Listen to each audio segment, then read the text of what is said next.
we are going to be discussing Population 485 today. It's about a book based in about northwestern Wisconsin, about Eau Claire area, about this guy who becomes a volunteer firefighter and an EMT. And the story revolves all around his stories of being one of those two occupations and also being a writer. It is very interesting and a very good read. There are a couple spots in it that are a little confusing due to his thought process and everything, but overall, I give this book a 3 out of 5. I shall also be talking about the qualifications for becoming an EMT throughout this video. I have chosen 5 quotes from here that help me decide why to research becoming an EMT. During the video, I shall read a quote and then I shall act it out. So here's for the first quote. 3 a.m. the next morning, Jax and I are staring at a drunk guy in a Hugo. The wheels are down, but he has rolled the thing once or twice. All the corners are rounded off. We are on an overpass. The wind is cutting straight through, driving sleet into our eyes. It's a struggle, getting the C-collar and KED on, and the guy is cussing at us the whole time. By the time we're done, our hands are numb with cold. Finally, everything is in place. The KED comes fitted with handles and Jax and I grab one. 1, 2, 3, go! We move the guy about 6 inches and can get him no further. Turns out the Yugo has packed just enough so that the KED is too tall to fit throughout the door frame, and it has become wedged. Now the guy is really cussing us. We are alone. No fire trucks with equipment to cut through the door frame. I'm standing there, trying to figure out what to do when I hear the ambulance door slam. I look back, and here comes Jack. His arms are outstretched and he is twirling a blanket, spinning it into a long roll. Jax, do you think? Get the cot, he says, leaning into the car. Pop, pop, pop. There go the KED straps. I can't bear to watch. I get the cot, already rehearsing what I'll say in the disposition. Behind me, I hear more drunken cussing and a thwack as the discarded KED hits the concrete. I roll the cot up just as Jax drags the guy, cussing and gargling, from the car and drapes him over to the cot. On the way to the hospital, I quickly check to see if the man can move his arms and feet. Everything checks out. Up front, Jax is whistling. YOLO.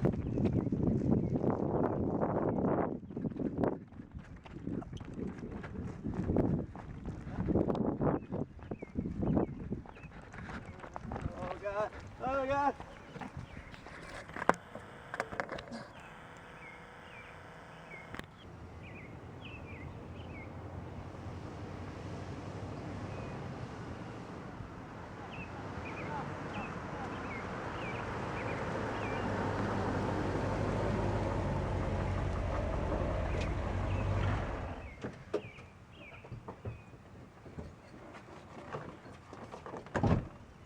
Sir, are you okay? Check his vital signs. Check his vital signs.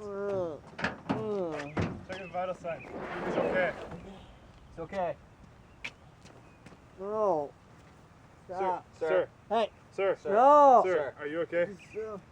Here, let's get the stretcher. Here, help me.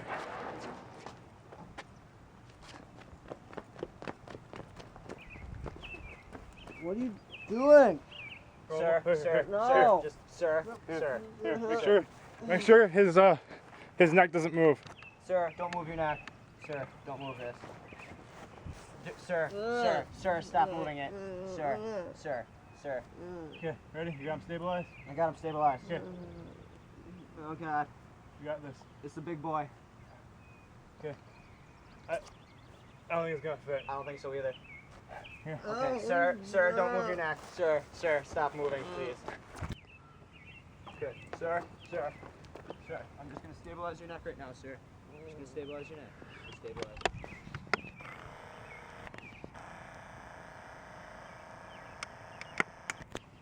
Okay, be back.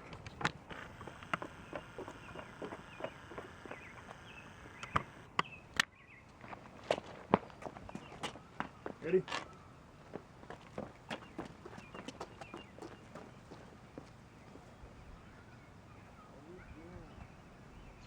One, two, three. Okay, ready? 1, 2, 3.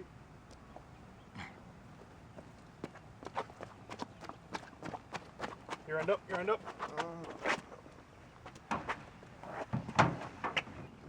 Okay, sir. Sir, can you move your hands, arms, Yeah.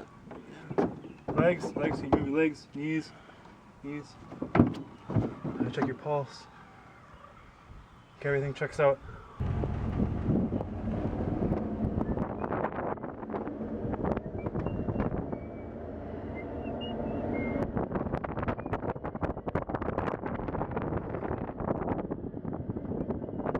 Now for the second quote.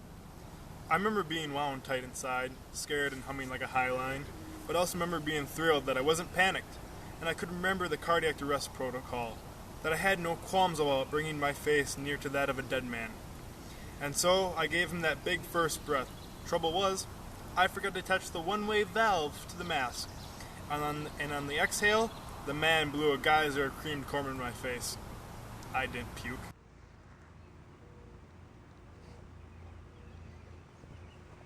Can't breathe, I take it? Okay. I have to give him mouth to mouth. And I'm hungry like the wolf. Start of the night, it's just gone right. I apologize if some of these quotes are a little long, but the rest will be long also. So here's for the third one. Get out of bed, my high school science teacher used to say. People die in bed. Truth be told, ambulance calls have taught me otherwise. People tend to die in the bathroom. They tip over while groping the medicine cabinet for Maxol, or straining on the pot just enough to blow a leaky abdominal aneurysm. Rare is the EMT who hasn't performed CPR between the tub and the toilet. I have found people dead in bed, but I have found more of them dead in the bathroom.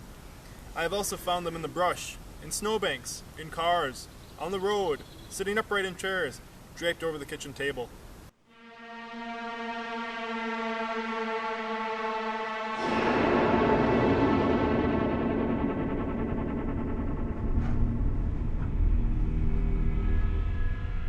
Oh, he did.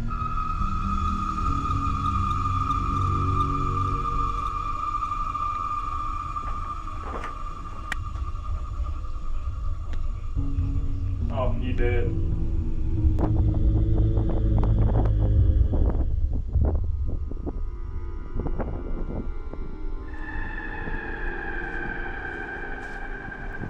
Oh, he did.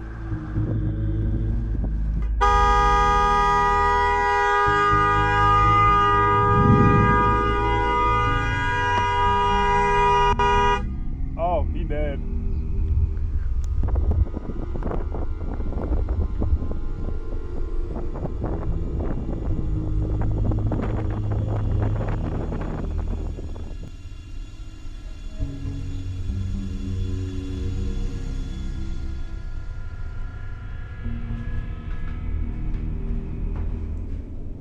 Oh, he did.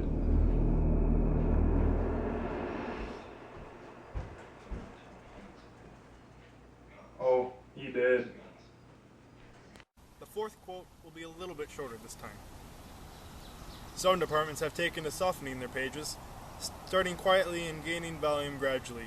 Others have taken to using a soft female voice to announce calls. This will help, I suspect, but no matter how gently you are awakened, you still have to find a way to pass the news to your heart.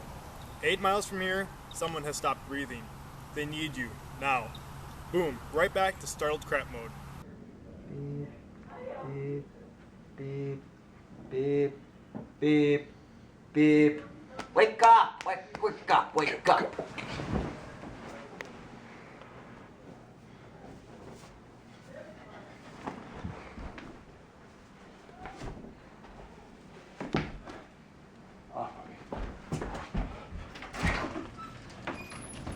This fifth quote may be the longest of them all. Every time the wind whips the space in the rain, though, and I catch a glimpse of Derlin's trees doing toe touches, I wonder. I'm respecting nature pretty good when once again the rain slackens and the light returns. We pair off and make a second run for the streets and alleys. This time we find down power lines, and I hear the chief on Channel 2, calling for a chainsaw over on Columbia Street. We crisscross the village. Between us, we know most of the houses and stop to check on the widows and elderly couples. Over on Pine Street, I knock on the door of a small white house, and at first nothing happens. Then I see a wavering light, and a little old lady approaches through the kitchen. She raises the candle to the door. "I'm okay," she says. We move on. Here in the green half-light of the aftermath, checking on our neighbors. I can't imagine any sweeter place to be.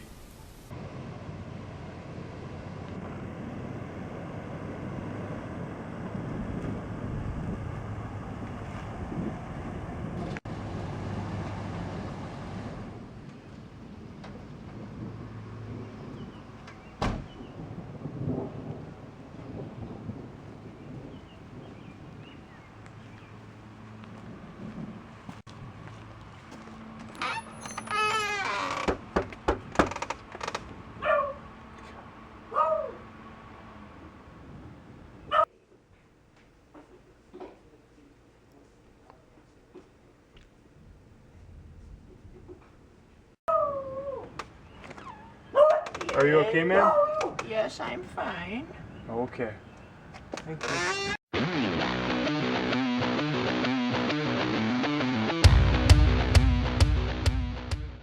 Where do EMTs come from? Who are they, and why do they want to do what they do? EMTs are responsible for tending to patients and working to stabilize their medical condition as they are transferred to hospitals. Dispatched to the scene by a 911 operator, EMTs often work with police and fire department personnel. Once they arrive, they determine the nature and extent of a patient's condition while trying to ascertain whether the patient has pre-existing medical problems. Incidents as varied as automobile accidents, heart attacks, drownings, childbirth, and gunshot wounds are visited by EMTs. EMTs are always in the front line in many emergency situations and are continually put into harm's way. They try to assess a patient's condition and manage respiratory, cardiac, and trauma emergencies on the fly. The first responders' work can have a far greater impact on the health of their patients than that of other personnel due to how soon they arrive on the scene. They work long and active hours on the job, indoors and out, in all types of weather. They are required to do considerable kneeling, bending, and heavy lifting with very little time to relax. They are constantly reviewing their knowledge of various subjects and medical procedures, as well as expanding their knowledge base so it remains both intact and relevant. A minimum level of education to become an EMT in Wisconsin is to have a GED.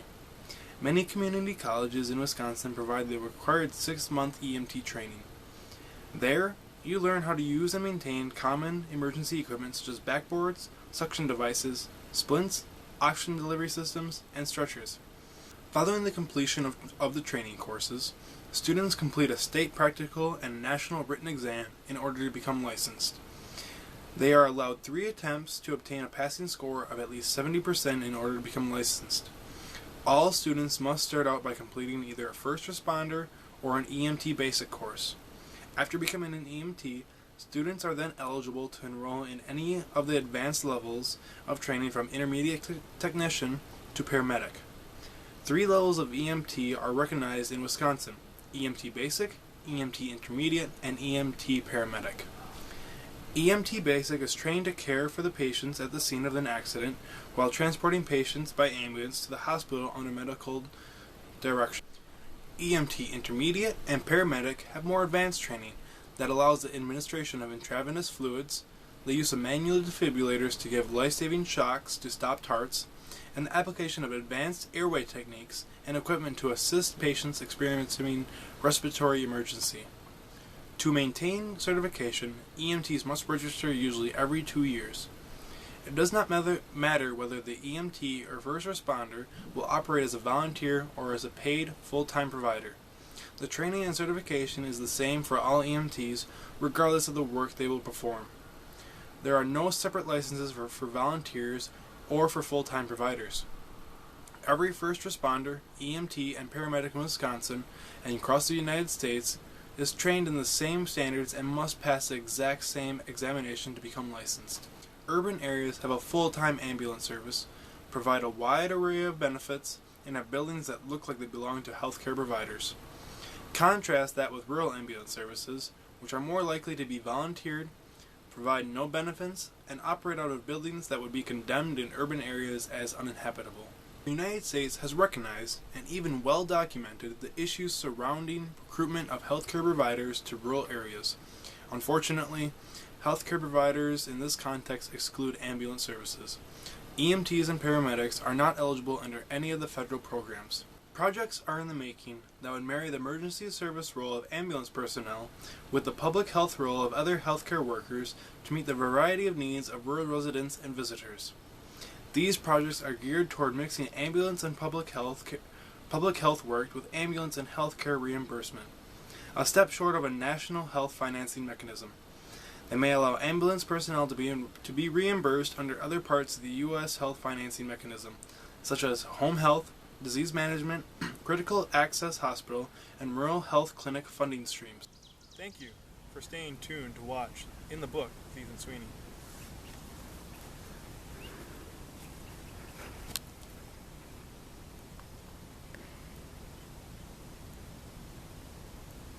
Freedom lying down to me, marble with love and choice mean to me, bamboo. Okay.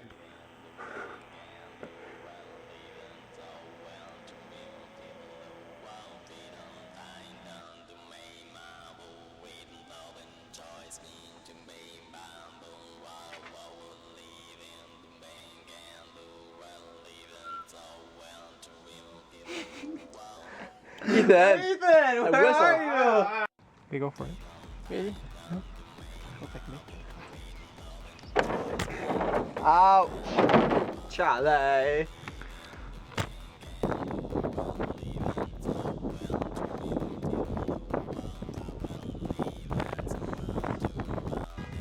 Hazards. Scared Maggie.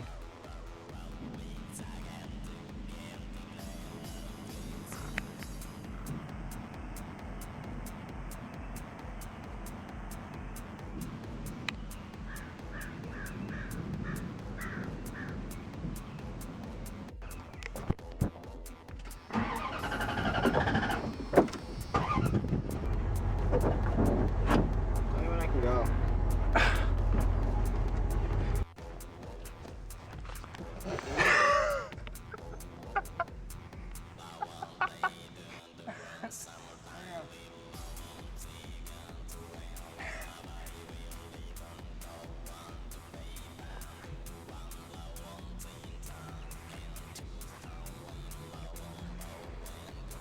Can't breathe. Hi. I have to give him mouth to mouth.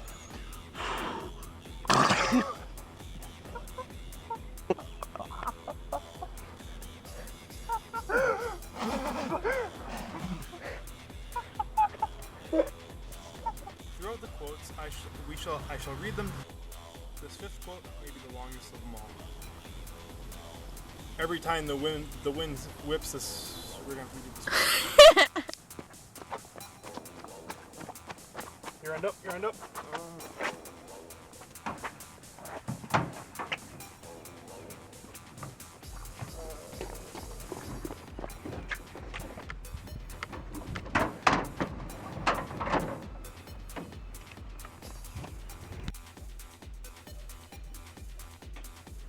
Okay. Thank you.